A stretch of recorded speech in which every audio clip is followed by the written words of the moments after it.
This video is for COM239, Topic 6, Managing Employee Relations. So before we start, I'll share a definition of what employee relations is. So ALOT, who's one of your compulsory readings for this topic, states employee relations is concerned with the management and the maintenance of the employee relationship, essentially how management and the employees of any organisation interact. And as such, employee relations doesn't just sit with the organisation, doesn't just sit in the human resources or people and culture function. It sits with communication professionals, it sits across all supervisors and managers and leaders, and it also is our responsibility as employees to maintain the employee relations. So the key aspects to consider in employee relations are really important constructs and concepts for communication or professionals to understand. So the first is the notion of contracts. And as we work in organisations, we enter into a couple of important contracts, the social and the psychological. And the social contract is very important because we come to work and spend a lot of our time interacting with our peers, and that really is part of our social life, a very big part of our social life. So that social contract, how the organisation facilitates us as a community in society, and how our managers and our peers connect with each other is important. Then the psychological contract that we enter into, it this is to do with performance, this is to do with well-being, this is to do with how we interact with the organisation, how we do our jobs, and how we can connect psychologically with the organisation and with our peers, and how our satisfaction, our well-being, etc. is maintained. Power. So who holds the power? We need to ask our questions this, and as communication professionals we need to know where the power relations lie. So what's that network of relations? Where is power lie, and where are the relationships of power? And how may we use participative communication methods to facilitate the sharing of power? This is a really important part of that, so we disperse power and we empower everyone.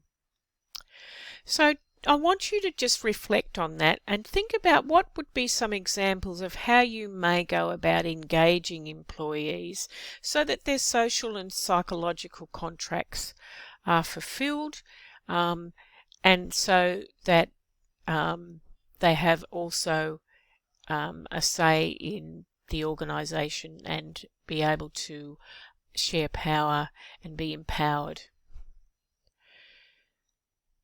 Then there are conflicts. Organisational and interpersonal conflict may impact employee morale, engagement and well-being, and it also may impact the organisational reputation, and it may influence people wanting to leave. Topic 5 dealt really well with conflict resolution. And employee relations overlap. It overlaps with internal communication. You would have got that by now. So there really needs to be some sort of an alignment with strategy. Internal communications needs to be able to work very closely with employees so that they actually understand their purpose. They understand the vision of the organisation. They understand where we're going. Very important. The internal communication matrix from Welsh and Jackson, which is your other major reading for this topic, is an important one to understand. And so there are different dimensions that we move through, and we talked about these different dimensions right at the outset when we shared that pyramid of how relationships play out. So we have the intrapersonal, the interpersonal, and the organisational. So the first dimension is that communication that line managers or supervisors have with their employees. And this is predominantly a two-way interaction. It can be top-down only as well. So this is where we have a really strong sense of our performance, the impact that we're making, what our role is, what the descriptions are, etc. Then we have our very important, this is where the social comes in as well, the interaction between team colleagues, the peer communication, which is less formal and but can occur when we're undertaking tasks together, etc. And then in more and more in organisations, we're working in projects. And so similar to the internal peer communication, there's the project peer communication, which is probably a lot more formal than the team peer communication.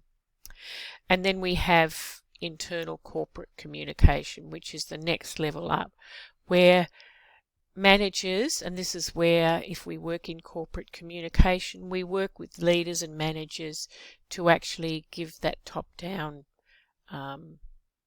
communication. This is where we're going in the organisation. This is what's happening. And traditionally there's been very little interplay between the two.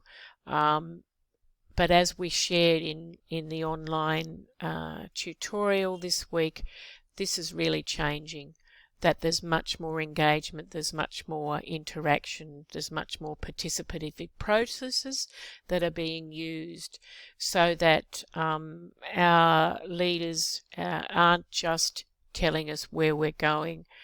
They're actually collaborating with us, they're using workshops, they're using feedback mechanisms, which are so important to actually facilitate a two-way and a three-way and a more nuanced dialogic approach to how we actually do our everyday work, we do our strategy, how we respond to crises, for instance the coronavirus.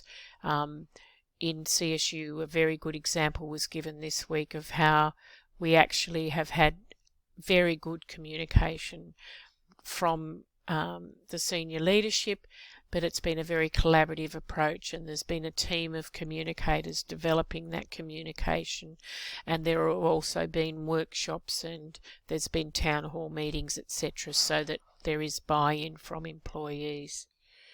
So at that first three levels, that's a really interpersonal level, and then at the top level, that's the organisational level. So thinking about the levels that we've thought about in relationship management, the key one that's missing here is the intrapersonal level, that communication, that personal dialogue with self, understanding self, using different mechanisms to actually know more about ourselves, that personal level where we actually develop ourselves and become more reflective in the way we approach our work in our organisations. So there is a direct relationship between an employee's satisfaction, sense of organisational belonging and intention to stay, with their direct supervisor's communication, how the supervisors relate with their team, how they relate with other sections of the organisation and to the leadership, and how they empower their employees through participative processes, which I've been talking about. And there's a lot of references there from this topic, but I also draw on this from personal observation, working in organisational change, cultural change, leadership development at Charles Sturt University for probably 15 years. My insights were that direct supervisors and teams had more impact on people's intention to stay, their sense of being connected to the organisation, and their sense of well-being and satisfaction. So the engagement, employee engagement was higher. So you see that in staff climate surveys when you see really good team cohesion, and that where the teams are really good, very healthy teams, the data comes out that there's a higher intention to stay, there's a higher connection with the purpose of the organisation. They have a better idea of what the strategy is for the organisation.